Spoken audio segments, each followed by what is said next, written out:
My role in this forum today is not to speak about Dr. Njeri as an academician, a lecturer, a teacher, or an author. Instead, I want to honor my sister, whom we call Njeri. We have not actually used any other name but Njeri. From our childhood through the challenges of adulthood, her unveiling courage and steadfast support has transformed my life and the lives of our siblings.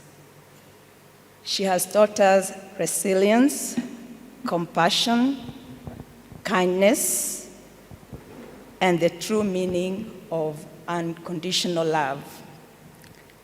Our sister has loved us without any judgment.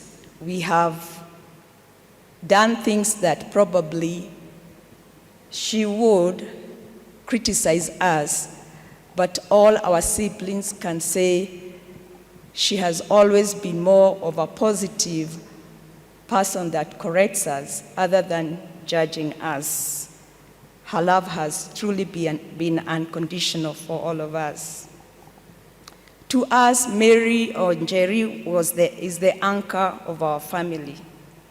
If each of my siblings were given an opportunity to describe who Njeri is or who our sister is, their stories would echo similar words: loving, caring, kind, supportive, generous, and dependable. We would also describe her, personally, I would describe her as a woman of strength. She has gone through so much in her life. As the firstborn, she has carried each one of us on our back. That shows physical strength. But on the other hand, she has also held our hands through trials, which is also another form of strength. So she's a woman of strength. Not to mention even her academic journey. She has gone through trials, and she has triumphed out of it, like we were told by one of her friends that they started college with. I don't remember her name. Now I'll talk a little about her impact on my life as a sister. One of the many things that I can touch on how she changed my life, and Nyambura, I'll echo what you said. I understand, or I understood why you are so emotional about what my sister did for you. What she did for you is what she has done for each one of us. That love that she showed you, even when she didn't know you, how she embraced your family into her life, how she brought you into her home, even when probably you did not think she can bring you to her home. And that's something I would emphasize about my sister. Her house belongs to everybody. And when you get into her house, she'll give you the same treatment and the same seat, irrespective of who you are. Whether you are a doctor, professor, or you just came over to visit from her meeting you on the streets, she will treat you in the same way. And that's the same way she has treated us as siblings. There's no better of all of us. So for me, I was also in a situation in my life where I had thought that I had failed.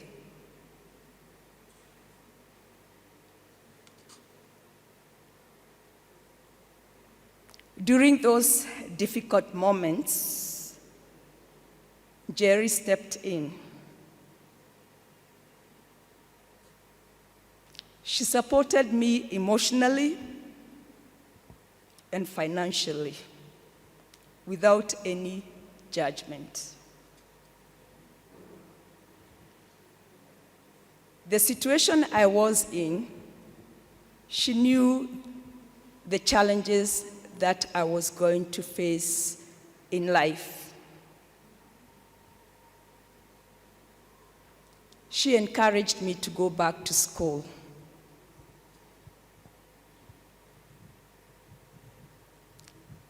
She got me application forms for college. She helped me fill them out, even when I didn't feel like I would do it because of what I was going through. And she supported me until I got the admission to college, a college in the United States. Not knowing how I was going to go to the US, I was a teacher. I did not have any finances. My parents came from a humble background, and I was sure they would not get the fees nor the flight or travel money. I didn't know that my sister had already planned for what she was going to do for me.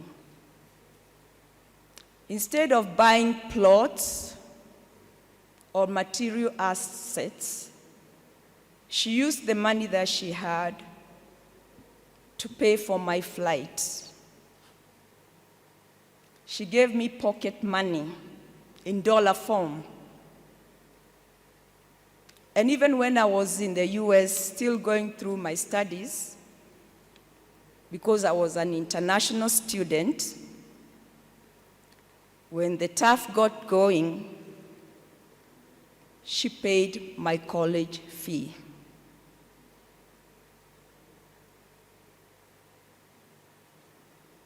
That's not an easy thing, because most of the students that went to school with me, international students, most of them dropped out of school because they could not afford the money. But my sister stood with me, and I completed my diploma in nursing, and then, as usual, encouraged me to go on with my studies, and I got my bachelor's in nursing, which enabled me to be employed in one of the prestigious hospitals and worked as a critical care nurse for close to over 20 years. I would not have achieved that without my sister.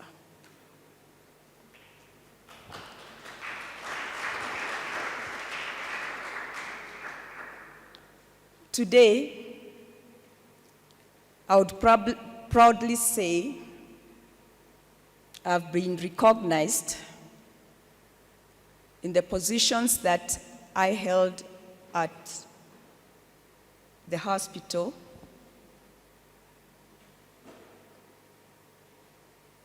The respect that I was given by the doctors that I worked with, and also getting a chance to be able to be with people that most of us, the white people that we mostly think they are better than us. She gave me that opportunity to know that I can question their practices. I can proudly stand and define who I am.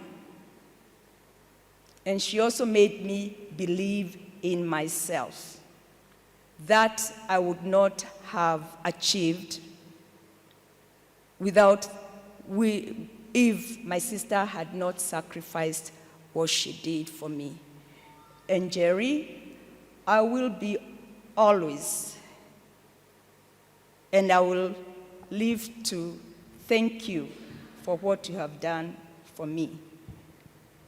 I may not have told you enough, but I'm so grateful for the sacrifices that you did make for me. I am who I am today because of you. And I'll say in front of all these people, I love you with all my heart. And that's what every other member of my family would tell you. We don't use that kind of words, those kind of words of saying, I love you. But we know deeply in our hearts that we do love you.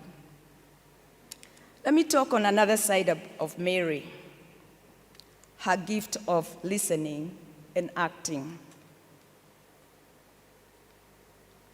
One unique quality my sister possesses is her keen interest in every conversation she has with people.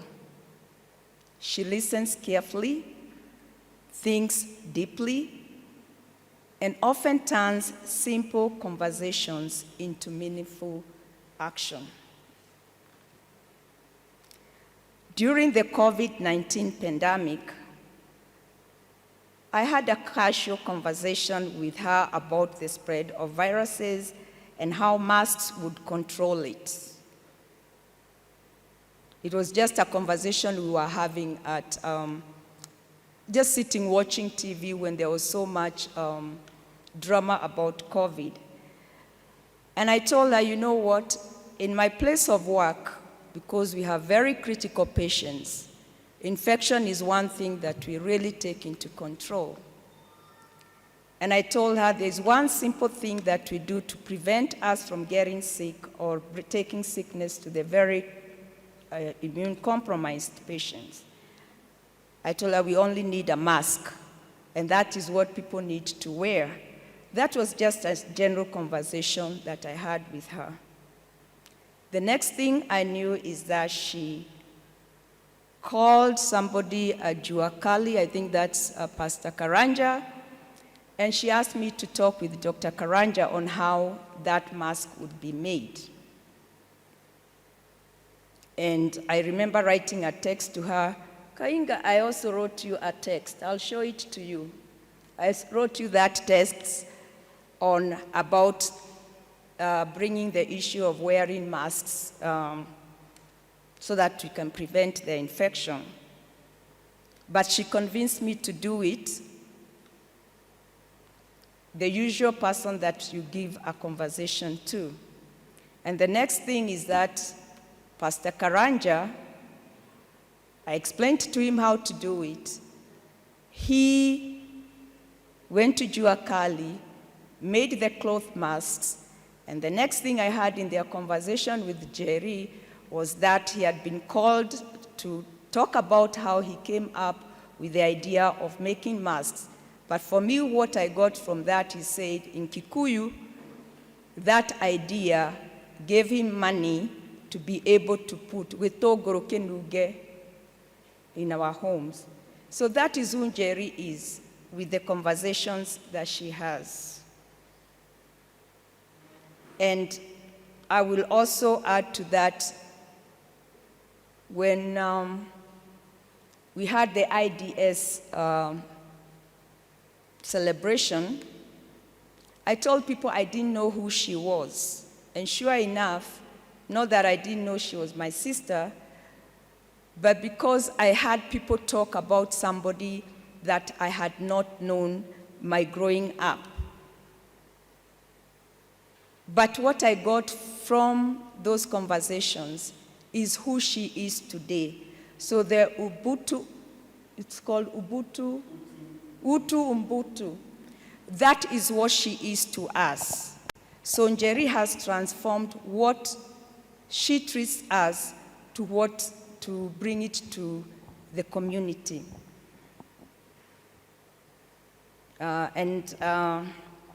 Just to go back to what I was talking about, out of the conversations Njeri has, that is who she is: a listener, a person that understands, and a person that acts for the benefit of others. The values, she's a person who lives by her values. Through her character of who she is, Njeri has instilled in us the values of kindness, hard work, determination, and a deep love for education. She has shown us through her own life that strength is not always loud. Sometimes strength is found in quiet service, consistency, support, and unconditional love. Just to quote one of the authors that I have lived by, that's Maya Angelou, she once said, I have learned that people will forget what you said to them. People will forget what you did, but people will never forget how you made them feel. Njeri, you have always made me feel seen, valued, loved, and you have also made me feel that I can become unstoppable. I am the person that I am today because of your love and guidance. We as a family are very proud of you.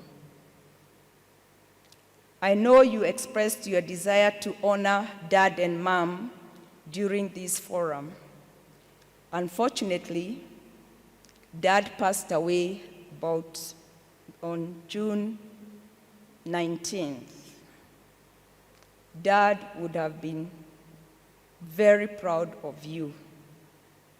He was your greatest cheerleader, and we just pray that his soul continues to rest in peace. And as for Mom, I know she would have loved to be here, but due to the loss of her husband or our dad, emotionally she's not able to be with us. And on her behalf, I will say congratulations and thank you for being who you are to us as a family. Thank you. Yeah, before you do the vote of thanks. The only other thing I would ask, and yes, this is out of topic, having discussed about my sister and her accomplishments, anybody from the University of Nairobi, I would want to ask one question. Why does my sister not hold the title of Professor Njeri Kinyanjui? That's a question that I would ask the people or the academicians or the administrators of Nairobi University. She deserves